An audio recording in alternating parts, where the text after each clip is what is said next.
Good evening, I'm John Carter and welcome to Poland Daily Business.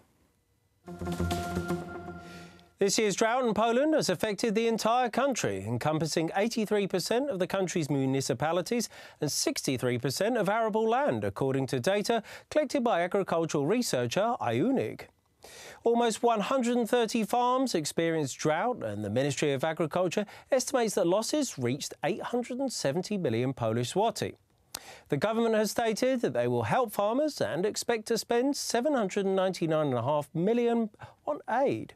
That tally includes 697 million in subsidies on farm product producers that suffered at least 30% damage to crops, as well as 60 million to interest payment subsidies.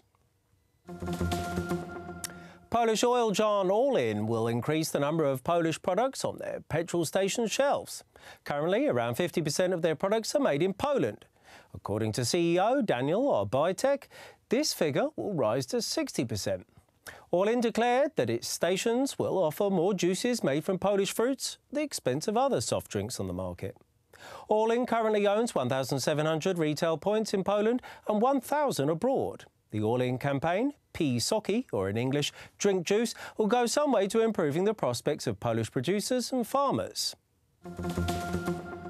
Poland's Purchasing Managers' Index, PMI, has fallen to an 11-month low of 52.9 points in July, according to Market, a provider of financial information services. Market said that July reading of the index signalled a slower overall improvement in business conditions in Poland's manufacturing sector at the start of the second half of 2018. A neutral PMI rating of 50 means that business people in the country feel that the economy will not change over the coming month. A higher rating means that it's expected to improve, while a PMI rating below 50 indicates that many think it will deteriorate. So, a PMI of 52.9 points is not bad, although in June it was 1.3 points higher. Thank you very much for joining me here at Poland Daily Business. I'm John Carter. Now it's over to Alexander Wierzewski.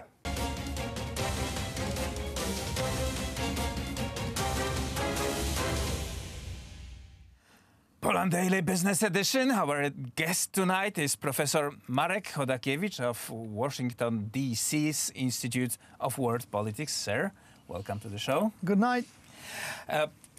The trade war is a term that goes on the first pages of the newspapers. Do we really have a trade war, and will America win it to their benefit? Will everyone else lose the war? Well,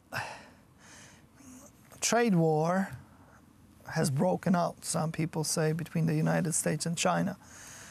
I don't know if it has already. There have been preliminary steps and there is some quid pro quo, at least rhetorically, but you should remember that Trump loves to threaten. This is his softening of the enemy or the interlocutor before moving in to make a deal.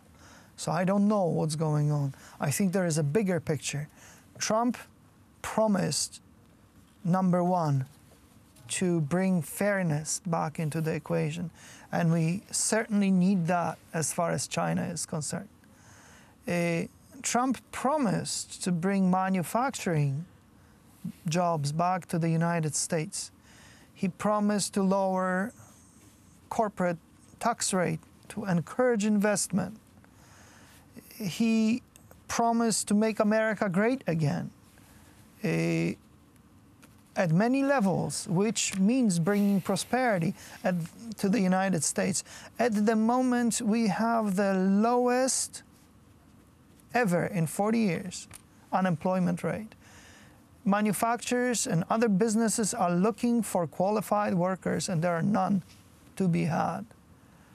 So Trump voters are very happy. They think he did it. He threatened companies, cajoled companies to move the operations abroad. He went after companies symbolically, made them suffer. He promised to punish them for not investing in America. Those who are not providing jobs to the local American workers. Do you see, being American and living in the country, that the dwindling of middle class stopped, that the life standards of... Economic cycles in free market economies don't work like that.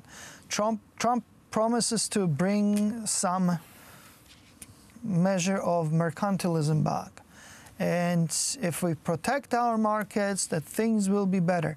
There are already signs that in some ways we're beginning to hurt. For instance, a construction industry will have to pay more for American-made stuff. For instance, aluminum components, which used to come, say, from Canada, or for steel. So the verdict is still out. It's extremely hard to comment on, from a short-term perspective, on economic trends that tend to have a long cycle. Is Trump's thinking sound? It's certainly counterintuitive.